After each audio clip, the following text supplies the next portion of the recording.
Hello, and welcome to Unsheathed with your hosts, Kyle Gold and Cam Hirosaki. We hope that you enjoy the program. Please stick around afterwards. There'll be cake and blowjobs. Hi, welcome to Unsheathed number 44. I am, as always, present Kyle Gold. I am absent Cam Hirosaki. That's right, I'm not here. But you're remarkably present for being absent. Yes. Which we appreciate. I'm pseudo-present. Ooh. I'm pseudo-absent. No, wait, I'm not. No, you're not. Not at all. But we're pleased to be here with you for another week. We have some interesting letters, and I don't have a lot of news. I finally posted that extra out-of-position story. Posted one copy of it to my new website to see how the reading experience there would be. And it's very pretty. Thank you. I really appreciate the work of Kamui and Foosball, who both contributed quite a bit to getting it up and running. And I think it looks much better than the old site did, which was basically my broken HTML and Times New Roman font. So there you go. And that's pretty much all I've been working on. Been working on a couple other... Like you, I kind of let one of my secret projects go for about 8 months, and I'm sort of picking it back up now. What have I been doing? I wrote a first draft of a short story, which I sent you. Which I saw. You're the only one who's read that so far. Wow, I feel privileged.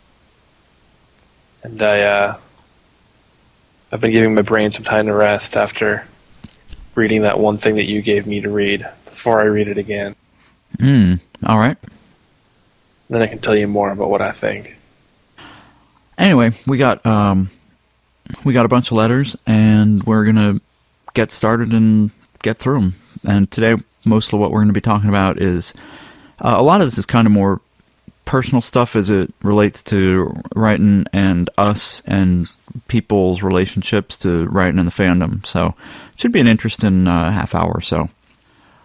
The first one comes from Eli Lapso, and he writes, "Dear Kyle and KM," and I redacted some of his letter because he wrote kind of a long letter, and not all of it was pertinent to his question. "I really want to try and write a book, something that can become more than a manuscript sitting in my hard drive, but I'm struggling with a lot of it. First, I'm trying to decide between two topics, and each one would be enjoyable for me to write, but I'm worried that no one would like them. Secondly, if I went with one of the ideas, I'm afraid of some backlash I may get from a few of my friends and coworkers that would be rather hostile toward the subject matter. You can probably guess what sort of subject matter I'm speaking of without my needing to tell you. So I was wondering if you could give me some advice on what to do. Anything you can tell me would help out a ton. Maybe I could take up a pen name for my furry writing? Something other than my current name of Eli Lapso, since that is more or less just a character I throw around to illustrate me in a broad sense. I really want to create a character that I think embodies me in a more personal sense." As for that last point, coming up with a pen name is certainly doable. I guarantee you that my birth certificate doesn't say Cam Hirosaki. Yeah, and likewise, and identical for me. However, I know part of the problem with coming up with a pen name is if you do have a lot of friends and a sort of close circle, then it's kind of hard to leverage those friendships in saying, "Hey, I think you might like to take a look at this, but I'm writing it under a different name," and then the question is, how much do you want to keep that secret, and where do you want to keep it secret from? And so it gets a little tough to figure it out. I will confess to, at one point, very, very at the earliest point of my writing career, after I had written my first adult furry story, I sent it to one of my friends as not me and be like, "Check out this weird story I found. Isn't this weird and stupid and gross?" It's I guess I was trying to dissuade myself from continuing. Did your friend like it? They did. They were actually, I can kind of see that being a little hot. And I was just like, oh. And in the back of my mind, I'm like, I guess I'm not a freak. Which I now know that I am, but right. Not for that. But you have to own it.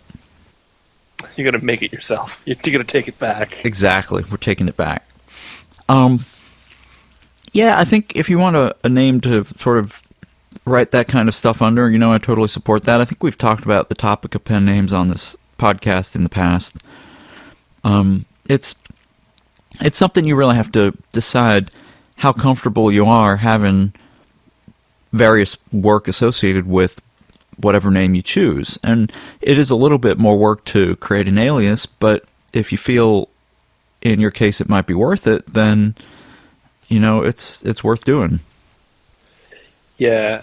And in this case, you're talking about like friends and coworkers. Unless like your friends and coworkers know that you go by the name Eli Lapso online, you're probably pretty safe with that. But again, like you're saying, it's up to you on how you want to present yourself.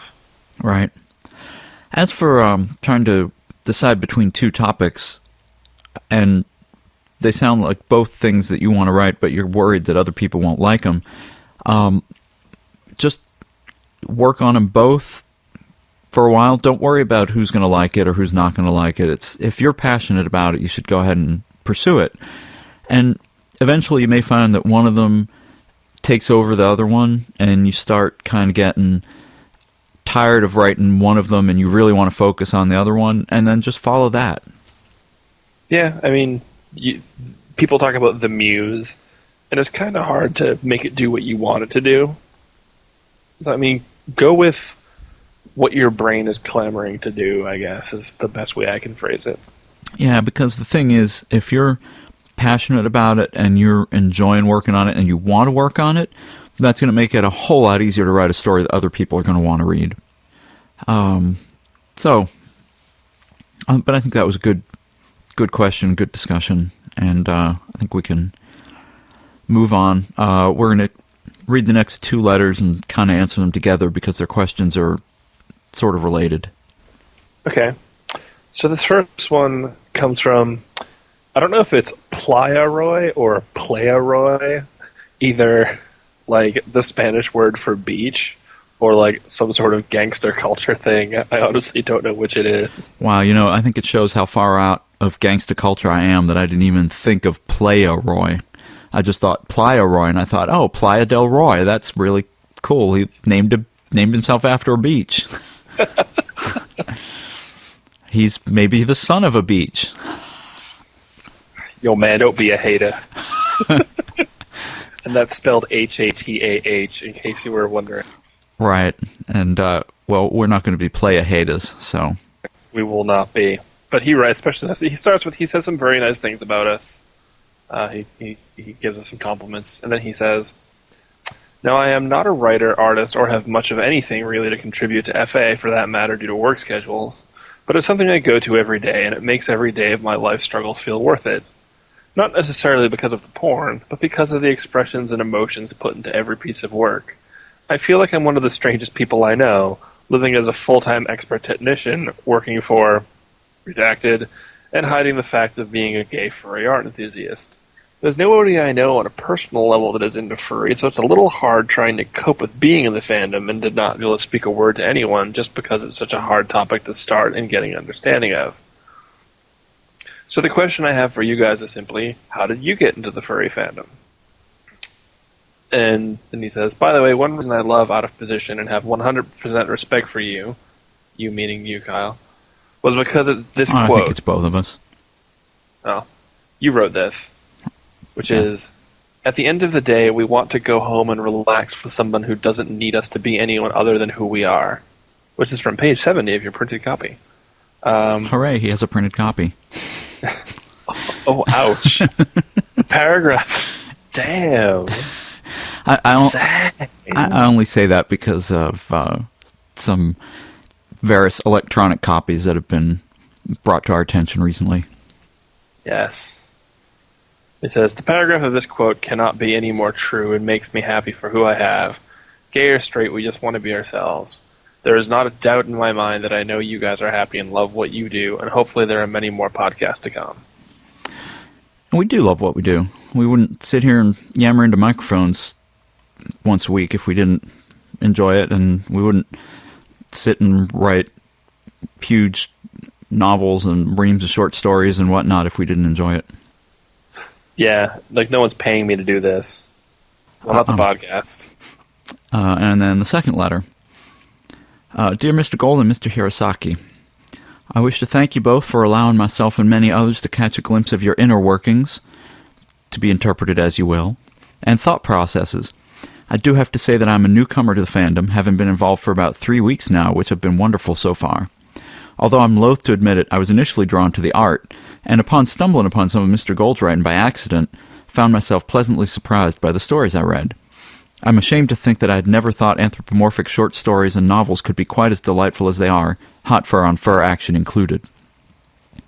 Having said that, I wish to ask you both if there is some particular piece of furry literature you recommend I read, along with your thoughts on how far the fandom has come since you were introduced to it. I was also wondering what you consider your favorite experiences associated with the fandom, and what aspect of it warms your heart and makes you proud to be involved. Sincerely yours, a probably insane person who spent his entire weekend listening to all your podcasts, K. Richard. Maybe it's Keith Richard. He's finally getting into furry after all the drugs. I have a hard time believing that Keith Richard could type this well. You're probably right. It's probably not him. So one of the reasons I was pulling the letters, one of the reasons I put these two together is I thought it was an interesting comparison between the one person who says, I feel like a freak because I don't know anyone else who's into this, and the person who confesses, I'm ashamed to think that I had never thought anthropomorphic short stories and novels could be as delightful as they are. And they also sort of are getting us to talk about the fandom. And I think, for me personally, our thoughts on how far the fandom has come since we were introduced to it, that's like a whole show. That's like a 2-part show, I think. You can buy books now that the fandom wrote. Yes. That's huge. That was, there were fandom comic books back in the day. There were APPAs, but yeah. But I think it's worth talking a little bit about the fandom, kind of how we got into it, and what we like about it. So why don't you tell us how you got into it?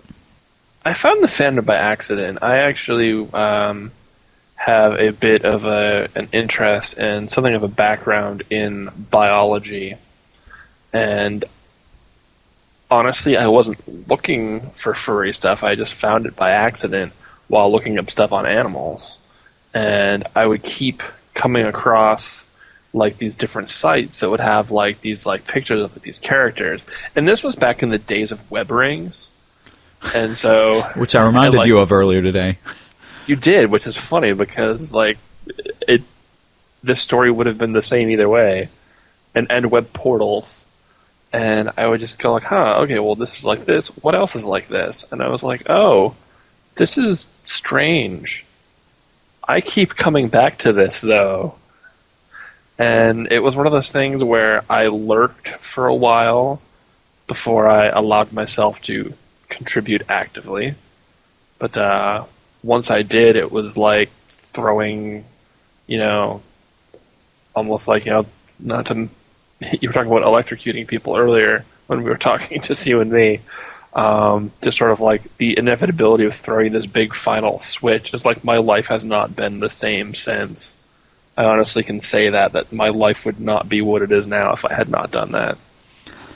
Yeah, it's kind of interesting you put it that way, because I don't know if I could point to a time when that was true for me, but what happened to me was I had gotten on a news group, and it was a fan group for a cartoon show, kids cartoons, so it was already kind of a bunch of weird people, but it's not as big a step to go from liking cartoons to talking to other people who like cartoons. And my local friends would all be like, yeah, great, we'll watch some episodes of this show with you, but they didn't really want to talk about it. So I was all excited to have these other people to talk to, and somebody at one point said, oh, hey, if you like this show, you should get on this thing called Furry Muck. And I was like, well, what the hell is Furry Muck? And one of my other friends was on a MUD at the time, which is a multi-user dungeon, which is much more like role-play oriented with quests, and you'd go through dungeons and kill monsters and collect treasure and all that whatnot. And I thought that sounded okay. When I was like, well, what's a muck? And they said, well, a muck is just like that, except without the monsters and the treasure and the dungeons, mostly. And So I tried Also, it. there's dog people fucking. And, well, I think I may be one of the few people who did not find the fandom through porn. I did. Well, okay. I just keep hearing a lot of people like, I found the fandom when I was doing a search online for pictures of Sonic, and I found these bad adult pictures of Sonic. Or I was looking for pictures of Pokemon, and I found pictures of naughty Pokemon. And I was going to say, I just told you how I found the fandom 5 minutes ago. Weren't you listening? yeah, you said you found it through these weird pictures of art, and I assumed it was porn. No, I was looking up stuff about actual real animals, and I was finding pictures of two-legged animal people. I didn't say they were having sex. Well, you didn't say they weren't. Well, they were eventually. Well, there you go. Okay, then I should say I'm not one of the people who found the fandom through image searches, because apparently that's where most people find it, through the art these days. But I did not. I found it through Furry Muck and had a couple kind of weird experiences on there, and then eventually thought, hey, this is kind of fun, and I like doing this, and found myself hanging out there and just enjoying the interactions. And eventually I met some people through that who were not insane, and, you know, I've sort of been part of the fandom ever since. And we thank you for it. And we thank you all. Some of my favorite experiences with the fandom, I read about this one a little bit earlier, but this was out at Furry Fiesta in the closing ceremonies, and they were announcing the totals for the charity, and they came up about $100 short of what they'd gotten the previous year, and Istanbul said, well, we can't let this stand, so I'm going to pass around this hat, which was actually like a box top because the hat was too small, but he passed around a box top and said, look, we need to collect at least $100 to get over last year's total. We can't fall short. And, you know, this is closing ceremonies on Sunday. Everybody's spent all their money at the art auction, at the dealer's room. And people literally were running up to the front of the room to throw money in the box top for this charity. And I went back and helped them count the money, because I'm apparently good at counting money. And we got $1,000 from the people in that room in like 15-20 minutes. And that kind of community and willingness to help is part of what makes me really proud of this fandom. It's just such a really cool thing. Yeah, one of the neat things I saw once was I actually saw somebody propose to someone at a furry con, and they got, you know, like an artist like in to sort of, you know, facilitate this. I actually don't want to go into details. I don't want to name names, because as I found out a few years later, I don't think it worked out between them, which kind of makes the story less nice. Otherwise, I would be a bit less vague about it. But it was very touching to see. And well, you can talk about how they did it, because I think the how, if it's the thing I'm thinking of, the how was really cute. Yeah, what one of the guys did is he got this artist to draw a picture of, you know, his, you know, character proposing to his boyfriends, and then had him put this picture in the print binder that he had at his table, and then like got him to go down and start like looking through like these prints like while he was there, like hiding around the corner. And it was actually kind of neat, and I thought it was a clever idea, and it was pretty well executed, and it was one of those things that's like, wow, like, did I really just see this happen? And then I thought to myself, like, could this ever have happened anywhere other than at a furry convention? Like, where, like, you know, like, other places you go, like, you don't have, like, oh, and this is, like, my character that I made, and I can look at it and tell that this is me. Like, that sort of thing. Like, it's just, like, such a unique way of how we express ourselves and identify ourselves, not just to ourselves, but to each other. And that's really cool. I love that story too. And I think that's one of the things that we all love about the fandom, is that we get to, in some part, be these other characters. I mean, I'm aware that I am not actually a two-legged fox person, but it makes me kind of happy to think of myself having a tail to wag, you know. Yeah. And when I'm happy about stuff, my mood on LiveJournal, I put waggy, and I think that expresses it really well, and it's cute and it's fun. And you come across as waggy in real life too. I'll just say that. For anyone who hasn't met Kyle, he's a very wacky guy. Thank you. But I think that's we were talking about this. I think we were talking about this with Roland Ferret, actually. That I think one of the big things that makes people feel, or makes people who aren't furries, makes them kind of not able to get the fandom, is that they don't get the whole concept of the anthropomorphic characters and why would you like that, or why would you want that? And to say, it's one thing to say, well, this is a book about a series of mice, and they're real mice, but they wear armor and they guard holy relics and whatnot, the Mice Templar. But it's another thing to say, well, this is a novel about an interdimensional traveler who happens to be a dog-coyote thing. Well, why is he a dog-coyote thing? And you're just like, well, because he is. And it's just the concept of... Because that's cool. And that's what they don't get, and I'm not saying, oh, they don't get it because they're so mundane, because I hate that word when applied in that usage, but that's that's the leap that we've all made to get to this kind of weird place, and the mainstream people can kind of see us over here, but they don't understand why we made the leap. It's... Yeah, and a lot of times they just see people who dress up in animal costumes. And I still maintain that furry fandom is a lot like sports fandom. Because if you're not a fan of sports, you can walk past a sports bar and you'll see people in there screaming at the TV and hollering and cheering on one team, cheering on another team, and you stand there and you think, intellectually, I understand what they're doing, but I don't understand why. I don't get it. And unless you have, and it's hard to explain, why are you cheering for this team? Well, they're my team. Why are they your team? Well, I grew up watching them on TV. And like, how does that relate? Why does that matter to you? And it becomes, it's much more accepted than, furriness, because it has that kind of quality of, this is my childhood. I grew up watching the, San Francisco 49ers or the Boston Red Sox or the New York Yankees or whatever you grew up watching. And it's sort of all tied in with childhood and, parents. And but I think it's kind of similar. And that's, I think, why people feel weird about it. The same way if, you were a professional lacrosse fan, you'd probably feel kind of weird about going on about that because, if lacrosse was a sport where dog people had sex. I was going to say, I almost want to say there are probably more people who are fans of dog people sex than there are fans of lacrosse. But that would just be too bad it did. Yeah, although I think you might be right. I mean, what was the furry fandom estimate was like between 100,000 and 200,000 worldwide? Oh, if lacrosse has half of that, I'd be shocked. But anyway...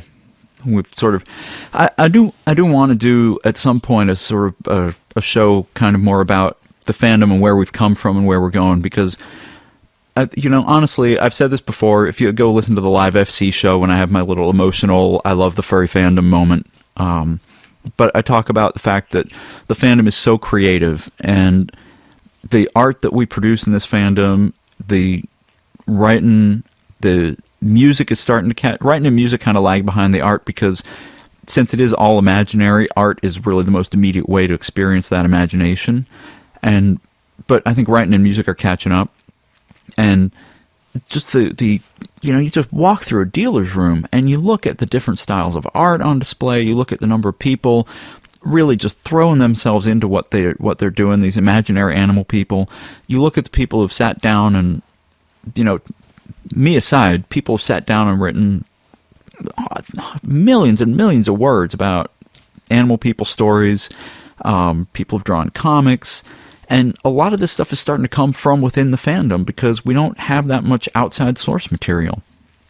And I just think that's one of the really cool things that keeps me in this fandom is I love going to the conventions for the people. That's the primary thing, but I also just love walking around the dealer's room, walking around the art show, and seeing what people have done. And it's so amazing that I'm thrilled to death to be a part of it. You know, I feel really bad because earlier when you said, talking about, where has the furry fandom come from and where is it going, my initial thought was, we have come from Skunkworks and Yarf, and we are heading towards drama all over Twitter. As a side note, I think Oliver Twitter would be a fun name for a story character. He'd need to be some sort of avian. Yeah. But we should go on. We have an old message from Pyro that kind of got skipped, and then we read some of his newer messages, but there's a couple little things in here that I think we could talk about. So, sorry, Pyro, for reading these out of order, but go ahead. Out of order, Pyro. Ding-ding-ding. Dear Trixie Fox and Panting Otter Slut. Thanks, Pyro. He apologizes. First off, sorry, Hirosaki-san.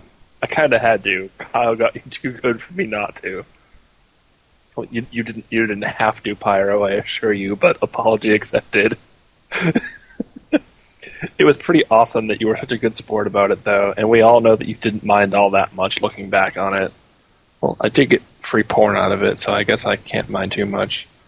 Something about the way the episode was recorded makes me think that there are all sorts of hilarious outtakes that probably make their way onto the second Unsheathed CD if they ever see the light of day. Not this time, sadly. Not this time. Although we do have the second Unsheathed DVD on its way. I believe it. Has it been manufactured? It has been manufactured and is on its way to Anthrocon to be sold at the Sofa Wolf table. Yes. Was it $10? $15? $10. Sweet. All goes to defray the cost of our equipment and stuff, which is far greater still than the number of CDs we've sold, so we're not into the point where we can buy new equipment yet. But anyway. Secondly, should I be apprehensive about the names you got the other listeners to come up with? Because for whatever reason, I just have this lingering sense of fear that the suggestions are going to be horrible, but in a train wreck kind of way. Well, Pyro, if you're feeling that apprehensive about it, you don't have to use any of the names anyone gives you. I think he already expressed his horror at P-Burn. Yeah. Hey, if you want, you can apparently take Eli Lapso's name, because he doesn't want to use it right.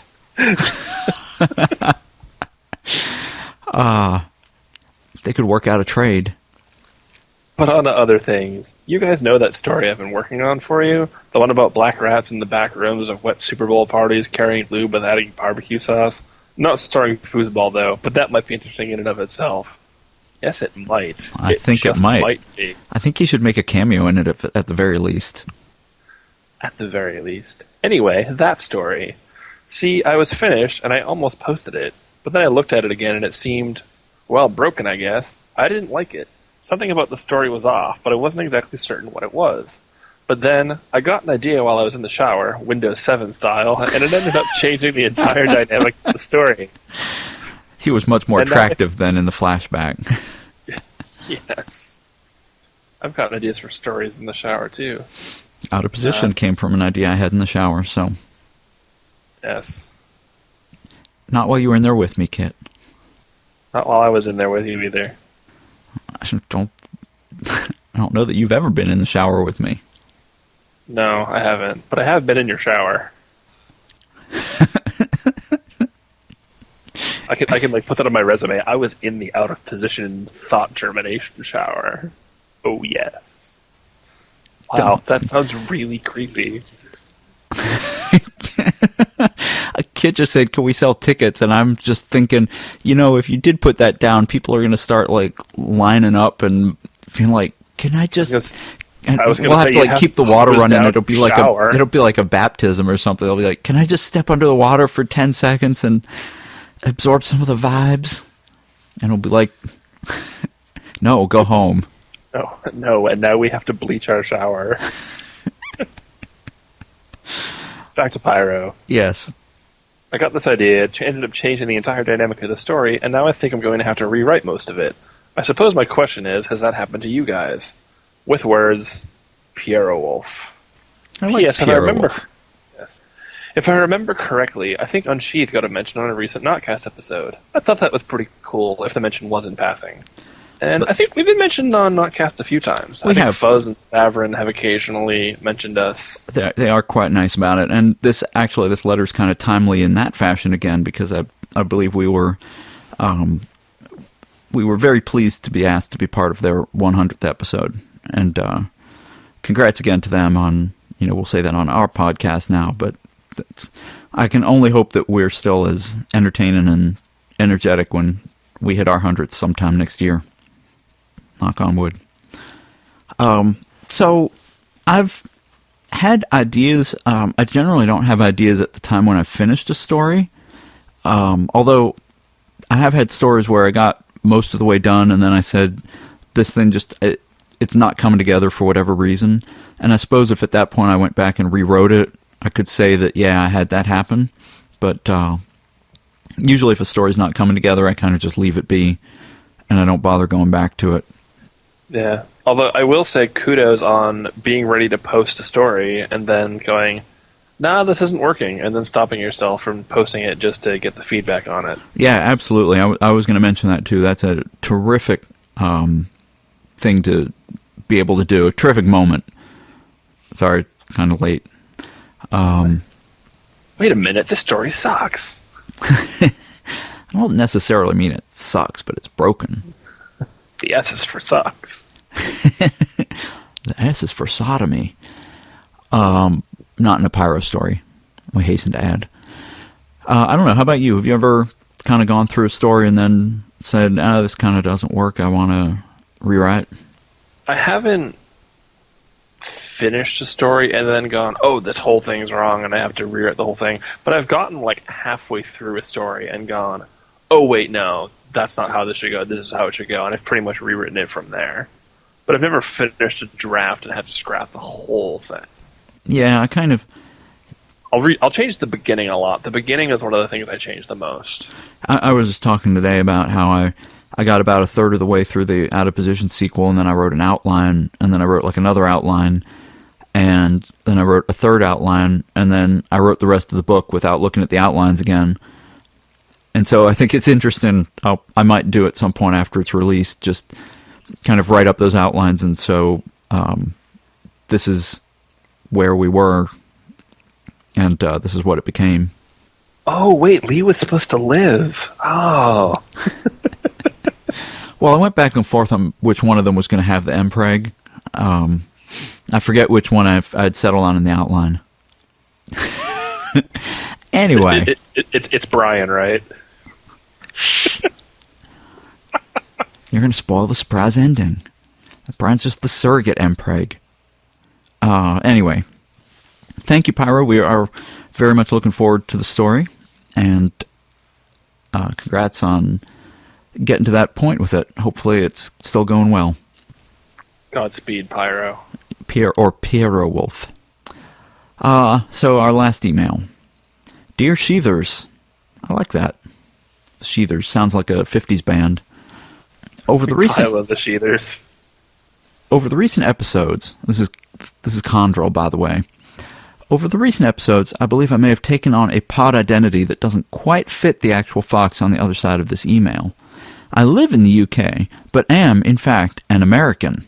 Dun, dun, dun. I moved here years ago because the US does not support gay marriage. My husband is British, and the only way for us to be together was for me to move. I've been living here happily for half a decade now, but my New Hampshire accent has stubbornly refused to be dislocated. I still sound like I'm from just outside Boston. So he's like... That accent's idiotic. so he's like, Kandrel. By the way, when I blew your mind the other night, I was only giving it about 50%. Sorry. I'll try. Wicked hard. I would try to read the rest of this in the Boston accent if I could, but I don't think I could quite make it all the way through, and you would probably mock the hell out of me. On an unrelated note, there's a difficulty that I've had while reading on such illustrious sites as SoFurry and FA. I commonly run across stories that, while imaginative and moderately hot, were just handled badly. Whether by dint of apathy or bad editing, the stories reek of furry fiction good enough syndrome. The difficulty is that I don't feel comfortable mentioning this to the authors. I know the critique I give can be harsh. While I feel that I have an important viewpoint I can offer the authors, I am desperate not to be that guy who rains on everybody's perfectly happy furry parade of porn. Wow. I'm That's just a wonderful visual image. I really imagine in a... See, he put rain in there, and so I'm thinking now, like, a rain of furry porn on a parade of furries, and, like, people reaching up to the sky going, "It's raining porn!" Hallelujah. Anyway, the crucial point is that my negative opinion wasn't solicited, even if there's a chance it might be welcomed. So, with that in mind, I do have an offer to make. I've heard a lot of emails from your listeners stating that they simply can't find anyone to read and critique their stories. I know that personal hell all too well. I know that I crave feedback on my stories, but that feedback is rare and far between. I think that there may be others, like me, who refrain from commenting on my own stories because they're afraid I might take it the wrong way. To those of your listeners that are having difficulty finding a contextual opinion on their work, I'd like to offer to read and comment. I don't mean spell checking and grammar checking, that's easy enough to handle without help. Instead, I'm offering to comment on flow, context, and narrative issues, the vital parts of the story that I find so difficult to acquire input on myself. To your listeners, send me a note on FA or So Furry. I'm Kandrel, Kandrel, in both locations. Thanks, guys.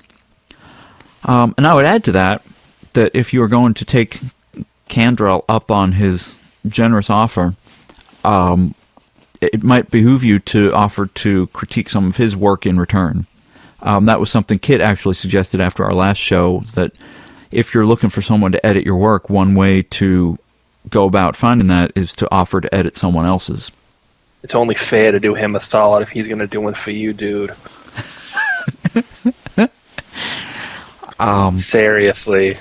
So we're passing that along. That's quite a generous offer, and I think actually that whole furry fiction good enough syndrome is something that we talked about with NotTube a couple weeks ago, which I think he's read. This was a fairly recent email.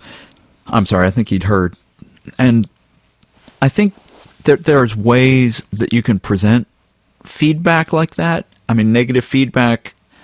It's just that part of it, I completely understand what he means about raining on everybody's perfectly happy furry parade of porn, where, the first 15 comments on something were like, amazing, incredible, beautiful, I came, fap, fap, fap, I wish I was at Fox, so on, and then, here you are, and you're going to say, well, while the characters really did engage my interest, and the idea is very imaginative, I found myself getting bored halfway through and skipping to the sex because, nothing much seemed to happen, and you didn't really set up a conflict well, and then, I know when people have posted stuff like that on occasion, you'll see other people leap into the defense of the author, even though the author doesn't really need it, and going, oh, stop being so critical and just enjoy it, or, well, I don't care about that, I really liked it, and, so there's almost a disincentive to post critiques like that. I think I got somebody to take a story off of Yifstar a long time ago for my doing that. Wow. Or like a bunch of people were like lavishing praise on this story, and everyone's like, oh my god, this is a great story. And I'm like, well, if it's such a great story, I have to read it. And I read it, and I was like, that story was really bad. And because everyone's so intent on telling you why it's really good, I feel extra inclined to point out why they're wrong and why your story is actually bad. And then it wasn't there anymore. Aww. Well, I am a horrible creature. No, you're not. But I think that the way Kandrel's proposing is actually a really good one, which is, if any other listeners out there are willing to do critiques or anything like that, send us an email and we will read your names and contact on the air, and we will set you up the editing group. Because peer review and peer editing and groups like that are really a great way to advance your craft, as long as the people know what they're talking about, and it's not just the people that are like, send me all your hot furry stories and I'll tell you how great they are. 10 out of 10 would fap again. did fap again. So, thank you, Kandrel. And, guys, send him a note, send him your stories, and if anyone else wants to be a critical editor... that'd be wicked pisser. Yeah, indeed. And I think that'll about do it. The email address here, which you can email to, is unsheathedpodcast@gmail.com. Or you can find us as Unsheathed on FA, which is where we post notes about the show. We are still working on plans for our live show. We do not know when or where it'll be, but we will let you know. I'm looking forward to Pyramid, like whoa. I know, so am I.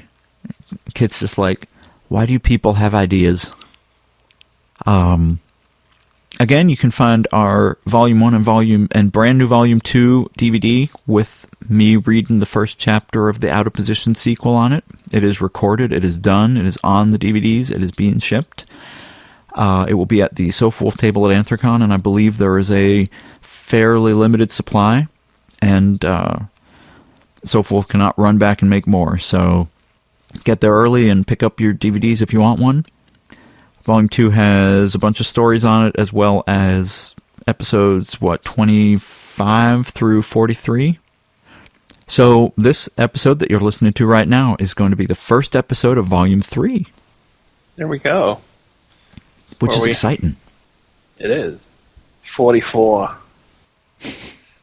The third volume into the future of our podcast. Well, you do that New England accent way too well. I'm like a vocal metamorph. You are Hirosaki-san.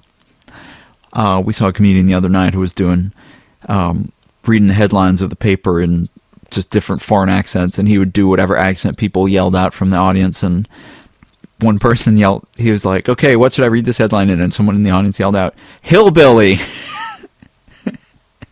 And he just started cracking up. He's like, all right, from the country of hillbilly, here we go. He read a hillbilly accent. It was great. Anyway, let's see what else. I'm Kyle on FA, Kyle Gold on LiveJournal, Kyle Gold on Twitter. I am Cam Hirosaki on all three of those. I'm easy to find, but I'm not easy to pin down because I'm squirmy and slippery. You are. You're a slippery otterbutt. But we'll let you guys go. Thanks, as always, for listening. Thank you for writing in. And thank you, Kandrel, for illustrating the generous community spirit of the fandom that we were talking about being so inspirational earlier on in the podcast. You're a superstar. I totally didn't plan that while picking out the letters. Good night, and keep writing.